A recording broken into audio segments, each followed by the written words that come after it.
이건 해커스 영어도 해커스 고득점 메이커스 만점을 받아버렸어 Let's go.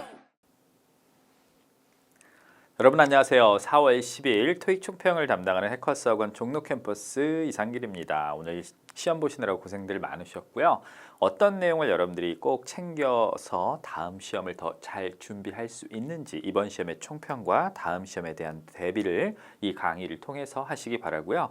여러분들 그 강의 요거 보시기 전에 우리 아래 자막이 나갈 거예요. 이 자막에 있는 주소로 들어가시면 훨씬 더 많은 더 유익한 토익 정보를 받아보실 수 있으니까 꼭 확인해 주시기 바랍니다. 자, 일단 Part 5 오늘 시험 난이도에 대해서 좀 설명을 해드리면 난이도는 중상입니다. 문법 때문에 그런 건 아니고요. 어휘 때문에 어휘 그리고 해석이 필요한 문제들이 좀 많아서 그러니까 보통 우리가 난이도 평가를 할 때 문법과 어휘와 품사 이 세 가지를 갖고 하는데 문법과 품사 부분은 좀 쉬운 부분이 많았었고요. 어휘에서 해석을 지문 전체를 다 해서 푸는 문제들이 좀 많아서 시간이 좀 오래 걸리는 유형들이 있었습니다. 그리고 Part 6는 여러분들 5랑 좀 달라요. 스타일이. Part 5 같은 경우는 여기 앞에 101번부터 이렇게 130번까지 뒤로 가면서 점차적으로 계단식으로 난이도가 높아진다면 Part 6는 그렇지 않고요. 뇌지문이 나오잖아요. 뇌지문이 나오는데 그 각각의 뇌지문이 난이도에 따른 배치가 아닙니다. 그러니까 뒤로 가면서 이렇게 점점 난이도가 높아지는 게 아니고 앞에 부분이 어려울 수도 있고요. 뒤에가 어려울 수도 있습니다. 이 Part 6에서 이게 지문이 어렵다 쉽다를 결정하는 것은 지문의 순서가 아니라 지문의 내용이 굉장히 중요합니다. 즉 어떤 스토리가 나오느냐에 따라서 여러분들이 굉장히 잘 푸는 것들이 있죠. 예를 들어서 구인 광고나 물건 주문이나 이런 건 잘 풀지만 특히 이제 수험생들이 힘들어하는 부분이 instructions, 어떤 지시사항, 그리고 뭐 사용 설명서, 조립 설명서 이런 것들을 좀 많이 힘들어합니다. 그래서 앞에 있는 두 지문이 난이도가 조금 있는 편이었고 거기서 시제를 골라내는 문제들, 어휘를 골라내는 문제들이 좀 난이도가 있는 편이라 앞부분에서 시간 조절에 좀 실패를 해서 이 두 지문에서 시간을 많이 썼으면 뒤로 가면서 시간이 좀 촉박해서 독해 푸는 시간을 뺏어 와서 시간 조절에 실패하셨던 분들이 있을 가능성이 있는 문제입니다. 그래서 시간을 정해놓고 문제를 푸셔야 돼요. 특히 초보자들일수록 시험 경험이 많이 없으신 분들은 Part 5, 6 최대 줄 수 있는 시간이 20분입니다. 그래야지 독해 문제 55분 안에 풀 수 있고 총 75분을 사용할 수가 있습니다. 그래서 문제 풀 때 내가 문제풀이 경험이 많이 없다. 평상시에 문제를 풀었는데 나는 80개 미만으로 나온다. 그리고 5, 6 문제풀이 해서 46개잖아요. 여기서 35개 미만으로 맞고 있다. 이런 범주에 내가 속한다라고 하면 여러분들이 사용할 수 있는 최대 Part 6까지의 시간은 20분인 겁니다. 그래서 LC 딱 끝나자마자 20분을 더해서 책상에 적어 놓으세요. LC가 예를 들어서 10시 50분에 끝났으면 20분을 더해서 11시 10분을 책상에 적어 놓고 그게 여러분들이 6를 풀 수 있는 마지노선이 되는 겁니다. 그래서 혹시 두 개 중에 하나가 혼동이 돼서 답이 잘 안 보일 때 내가 너무 이렇게 한 번 읽고 두 번 읽었는데도 답을 잘 못 찾고 있는다는 생각이 들 때는 책상에 적어놓은 시간을 보고서 빨리 서둘러서 풀어야 되겠구나. 그래야지 안전하게 독해를 55분을 우리가 가져갈 수 있구나. 그걸 생각을 하면서 여러분들이 문제풀이를 진행을 하시기 바랍니다. 자, 우리 오늘 주목할 문제들 몇 개 좀 볼 텐데요. 첫 번째 우리가 볼 단어는 serve와 recognize입니다. 이 serve란 단어는 자동사로 사용이 보통 돼요. 타동사로도 사용이 되지만 그래서 뭐뭐로서 어떤 거로서 일을 하다 자격과 수단을 나타낼 때 serve란 단어를 쓰고요. 이에 비해서 recognize 이 단어는 타동사로 사용이 돼서 여러분들이 알고 있는 거 일단 알아채고 인식하다라는 뜻 있죠. 그 다음에 누구의 공로를 인정해 주다라는 뜻이 있어요. 그래서 왜 연말에 시상식 열릴 때 보면은 아주 노배우나 한 분야에서 업적이 탁월한 사람한테 공로상 주잖아요. 그럴 때 우리가 recognition award라고 하는데 그 공로 같은 걸 인정해 주다라는 뜻으로 사용이 되고 타동사기 때문에 이렇게 뒤에 전치사 as랑 사용할 수가 없습니다. 현재 테드는 뭐로서 일을 하고 있냐면 the front office manager로 우리의 본사에서 일을 하고 있다. 뭐뭐로서 일을 하다. 이럴 때는 이 serves란 단어를 work이란 단어로 바꾸어서 사용하셔도 되고요. serve하고 work이 동의어 찾기 문제로도 시험에 종종 등장을 하니까 확인을 해 두시기 바랍니다. 자, 그 다음에 두 번째 문제. finally와 closely. 부사, 적절한 의미의 부사를 선택하는 문제인데요. finally 하면 뭐 마침내, 최종적으로 뭐 이런 뜻이고요. closely, 이 단어는 면밀히, 밀접하게란 뜻인데 잘 어울리는 동사들이 좀 따로 있어요. 아주 밀접하게 관련되어 있네요. related. 아주 아니면 면밀히 검토하다라고 할 때 examine. 이런 단어들과 잘 어울립니다. After weeks of intensive negotiations 하면은 수주간의 아주 이렇게 집중적인 그런 협상 후에 an agreement, 계약이 어떻게 된 거예요? 이렇게 체결이 된 거죠. 마침내 최종적으로라고 해서 답은 A번에 finally고 closely 같은 단어는 지금 설명해 드렸듯이 아주 밀접하게 관련돼 있군요. 면밀하게 검토합니다. 이런 단어들과 잘 어울립니다. 이런 부사 문제들은 말입니다. 여러분들 부사 딱 하나만 외우시면 안 되고요. 반드시 누구랑 어울리는지를 같이 공부를 하셔야 돼요. 그러니까 예를 들어서 이런 거 보세요. gently. 보통 이런 말이에요. 사람들이 gently 하면 gentle 그래. 저거는 공손하고 예의 바르다는 뜻이니까 공손하게 예의 바르게 이렇게 알고 있잖아요. 그런데 젠틀리가 사람의 성격과 관련해서 공손하고 예의 바른 태도를 설명할 때 쓰는 것보다 이제 시험에 나오는 거 이런 거예요. 자, 이 예를 들어서 핸들하다. 무엇을? 박스를 해놓고서 젠틀리하게 박스를 핸들하라. 이럴 때는 조심스럽게 다뤄달라는 뜻입니다.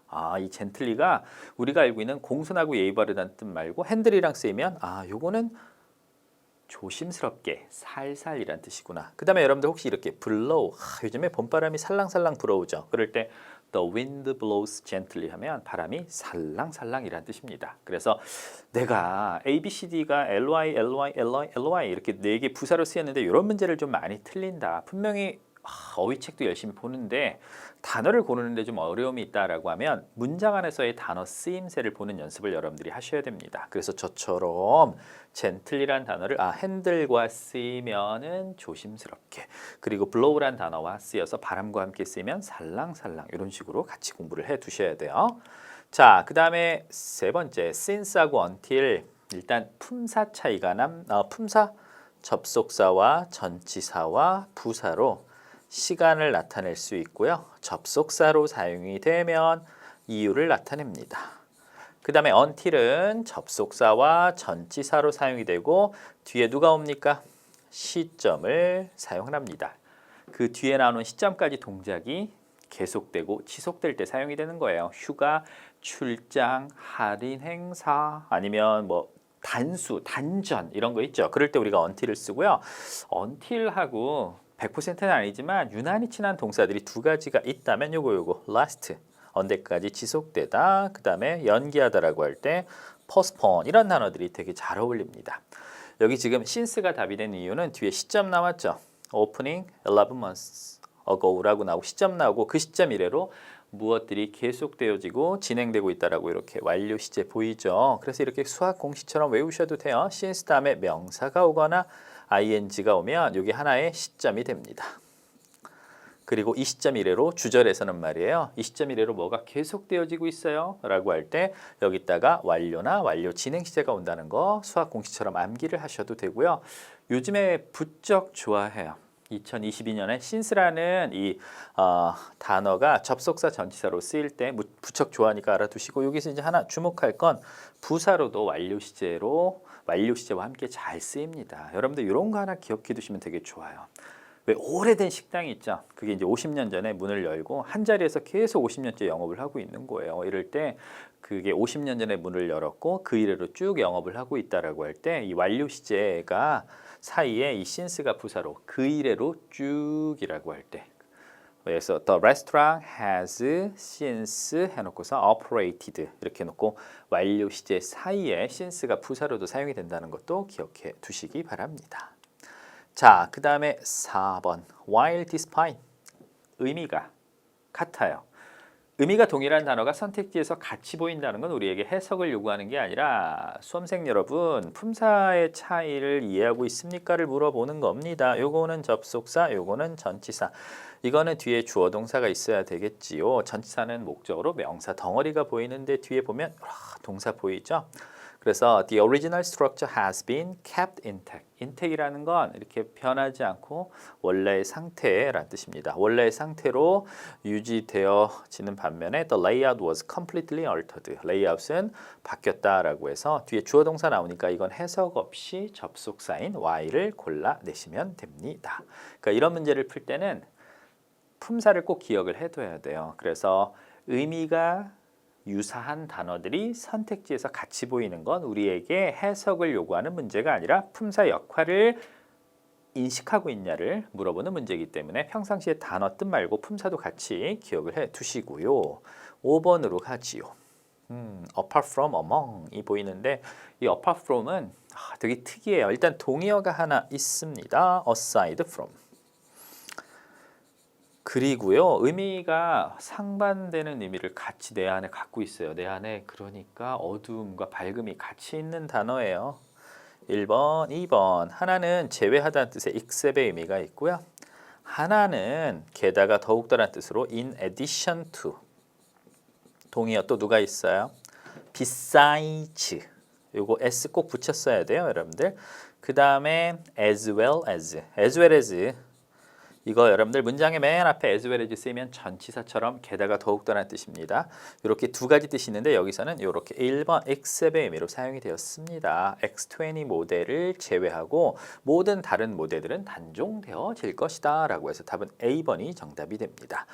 자, 정리를 하면 apart from은 aside from과 동의어다. 그런데 뜻이 두 가지가 있다. 하나는 제외하고 하나는 게다가 더욱더. 게다가 더욱더라고 할 때 대체 가능한 표현들 쭉 정리해 두시고 among은 뒤에 일반적으로 셋 이상의 뭐뭐 중에 사이에서를 나타내며 뒤에 보통 복수명사를 사용합니다. 그래서 답은 A번이 정답이 됩니다. 6번 throughout except throughout 이거 여러분들 기억할 때 도심 곳곳에 설치된 신호등이나 맨홀 뚜껑이나 아니면 쓰레기통을 생각을 해보세요. 뒤에다 장소를 쓰면 곳곳에, 도처에, 두루두루에 이렇게 이해를 하시면 되게 편할 겁니다. 뒤에 장소만 쓰진 않고요. 뭐도 씁니까? 시간도 와요. 특히 뭘 쓰냐? 기간을 써서 그래서 throughout this weekend, throughout the month, throughout the year 이렇게도 사용을 합니다. 그래서 이 회사는 아주 많은 지점들이 있습니다. 전국에 걸쳐서 A번이 정답이고 except은 제외하다는 뜻이라 의미가 맞지 않습니다. 그 다음에 7번 두 개다 접속사입니다. 그런데 달라요. in case랑 when. 자, discussion will be more productive. 이 토론이 보다 생산적일 것입니다. There are specific agenda. 우리가 무슨 얘기를 다루는지 특정한 안건이 딱 있다면 그렇죠. 나누고자 하는 대화 주제를 명확하게 알고 있다면 그 주제를 통해서 다다르고자 하는 결론도 정확하게 낼 수가 있겠지요. 그래서 이거 할 때가 맞는데 그 A번의 in case는 어떤 특정한 상황이나 상태를 대비해서란 뜻이라 이런 거 외워두시면 되게 좋아요. In case it rains. 우천시에 it snows. 눈이 올 때고요. in case는 혼자 쓰이거나 뒤에 대시 있으면 접속사로 사용이 됩니다. 그런데 in case of 이러면은 전치사로 사용이 됩니다. 그래서 in case that은 접속사, in case of는 전치사라는 거 기억해 두시기 바랍니다. 자, 8번 upward beyond인데요. upward 이 단어 여러분들 WARD로 들어가는 단어들 사실 좀 알고 있는 거 몇 개 있지 않아요? forward, inward, onward, upward 뭐 이런 거 많이 들어봤죠? upward 이 의미를 떠올리면 되게 편해요. up이 이렇게 위에란 뜻이니까 upward 하면 뭔가 이렇게 늘어나고 증가하고 있다는 뜻으로 사용이 되는 형용사입니다. 그래서 product prices 이 제품의 가격들이 뭐가 되고 있어요? upward movement라는 건 계속 상승하고 있다는 뜻이죠. 이거는 형용사로 사용이 돼서 뭔가 이렇게 늘어나고 증가하는 이란 의미고요. beyond beyond 하면 여러분들 품사는 두 가지로 사용이 됩니다. 전치사와 부사로 사용이 되고 일단 여러분들이 알고 있는 건 공간적인 의미로 사용이 돼서 너머란 뜻으로 알고 계시지요. 산 너머, 강 너머, 뭐 숲을 넘어, 바다 넘어 이럴 때 사용을 하고요. 근데 이제 주목할 만한 건 요게 시간을 나타낼 수도 있어요. 이후에란 뜻이 있습니다. 그래서 next week and beyond 하면 다음 주부터 그 이후에란 뜻으로 이렇게 쓰이는 것도 시험에 나온다는 거 알아두시기 바랍니다. 그 다음에 나온 김에 여러분들 이런 표현이 있는데 onward 들어봤어요? 요거는 시각하고 쓰여서 뭐뭐 이후로 쭉이란 뜻이에요. 그래서 내가 지금은 시간이 안 돼. 그런데 5시 이후로 쭉 괜찮을 것 같아 라고 할 때 I'm available at 5 o'clock 해놓고서 and onward 하면은 5시부터 쭉이란 뜻으로 시각하고 함께 쓰여서 뭐뭐 이래로 쭉이란 뜻이라는 거 이것도 알아두세요. 이것도 시험에 나온 적이 있었습니다. 자, 이제 우리는 독해로 갈 텐데 독해는 전체적으로 지문의 길이가 길지 않았습니다. 그리고 네모낭짜리가 있었는데 그 네모낭짜리를 풀 때 우리가 읽어야 될 줄수가 12줄, 13줄밖에 안 됐어요. 그래서 지문의 길이로 압박하는 그런 시험은 아니었고요. 두 번째, 일단 지문의 길이는 별로 안 길었습니다. 그럼 지문의 스토리는 어땠냐? 우리가 한 번도 안 읽어본 그런 스토리가 많이 나고 그러지도 않았어요. 그 다음에 세 번째, 이제 우리가 고민을 해야 될 거 지문 스타일은 어땠냐? 지문 스타일, 막 복잡 다단하고 질문 답변 있고 정보가 열거되고 이런 것들 별로 없었습니다. 항목화된 지문이 있었는데 그거는 제가 풀이법을 잠시 후에 설명을 해드릴 거고요. 그 다음에 네 번째, 이제 요게 재밌는 건데 고유명사가 많이 나오면 사실 잘 안 읽혀요. 그러니까 편지 같은 경우 보내고 받는 사람, 수신자, 발신자 말고 막 등장인물이 많이 나오죠. 왜 한국말로도 그러지 않아요, 여러분들? 등장인물 많이 나와서 김민식이 김동식에게 김창식의 행방을 물어봤더니 김우식에게 물어보래. 짜증나죠. 마찬가지로 이제 고유명사 많이 나오고 지명, 인명, 숫자 이런 거 나오면 되게 힘들어지는데 이번엔 그런 시험이 없었다는 얘기입니다. 그래서 전체적으로 봤을 때 아주 난이도가 어려운 시험은 아니었다는 거. 그리고 연계 문제 같은 경우 더블 트리플해서 답의 근거를 잡기가 아주 명확하게 나왔었어요. 자, 일단 우리가 볼 건 동의어 찾기인데요. outstanding 뜻이 두 가지가 있고요. 뒤에 함께 사용되는 명사에 따라서 의미가 달라집니다. 일단 outstanding design 이렇게 쓰이거나 performance 이렇게 쓰이면 탁월하고 훌륭하다라는 뜻이에요. 여기 superior라는 단어도 보이고 excellent도 같은 의미가 됩니다.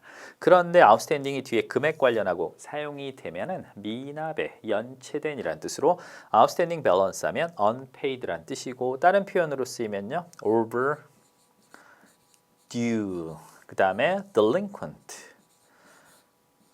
이런 단어로 바꿔서 사용할 수 있습니다. 그래서 뒤에 나오는 명사에 따라서 해석이 달라지면 반드시 같이 외우셔야 돼요. 그래야지 정확한 번역을 여러분들이 하실 수 있습니다. outstanding 다음에 금액 관련이 보이면 미납에 그렇지 않고 design, performance 이런 거와 함께 쓰이면 탁월한 뜻이라는 거. 자, 그 다음에 running, 막 뛰다란 뜻. 근데 여러분들 run이 있잖아요. 뜻 되게 많은 거 아시죠? The river is running 하면 다 강이 이렇게 흘러가는 겁니다. I'm running a restaurant 하면 내가 식당을 운영하다는 뜻이고요. The machine is running 하면 기계가 작동하다는 뜻이에요. 누구와 함께 쓰이는지에 따라 의미가 달라지는 단어들 독해의 동의어 찾기에 단골 손님인데 이럴 때 we are running a sale 하면 우리가 할인을 한다, 판매를 한다라고 해서 답은 having이 정답이 됩니다. 자, 그 다음에 이제 주목할 만한 paraphrasing 볼 텐데요. 이 독해는 40개 정도가 54문제 중에 40개 정도가 읽을 만한 지문을 보여준 상태에서 위에 있는 단어들을 선택지에 정답을 보여줄 때 같은 의미를 가진 다른 단어로 바꿔놔요. 그러니까 위에서 breakfast가 나왔으면 아침 식사를 아래쪽에서 morning meal로 바꿔놓는 거랑 똑같은 겁니다. 이런 걸 잘해야 돼요. 그러니까 수능이나 토플이나 탭스처럼 굉장히 어려운 지문을 읽을 읽을 수 있냐 없냐를 갖고 사람들을 판단하는 시험이 아니고 대부분 읽을 만한 지문. 이게 중요한 거예요. 읽을 만한 지문을 갖다 놓고 아래쪽에서 이 내용을 이렇게 바꿔놨는데 그걸 잘 잡아낼 수 있나요를 물어보는 시험인데 이번 시험은 패러프레이징이 좀 명확하게 나왔었어요. 좀 챙겨둬야 될 패러프레이징들 함께 보도록 하겠습니다. We are expecting a shower this weekend. 이럴 때 여기 this weekend 그냥 제가 만든 거고 샤워가 여러분들 요즘엔 샤워를 이제 연예인들 때문에 베이비 샤워라고 해서 파티란 뜻으로 많이 알고 있는 분들, 브라이덜 샤워 뭐 이렇게 그런 걸로 알고 있는 분들이 있는데 이 샤워가 명사로 소나기란 뜻이 있죠. rain은 참 쉬운데 어렵죠. 이거 precipitation 알아두세요. 강수라고 해서 precipitation, shower, rain 똑같은 거고요. 요거 강수 확률이라고 할 때 이 전치사 어부 쓰는 거 a chance of rain 요 어부를 시험에서 물어본 적도 있고요. 사실 점수 잡는 Hackers.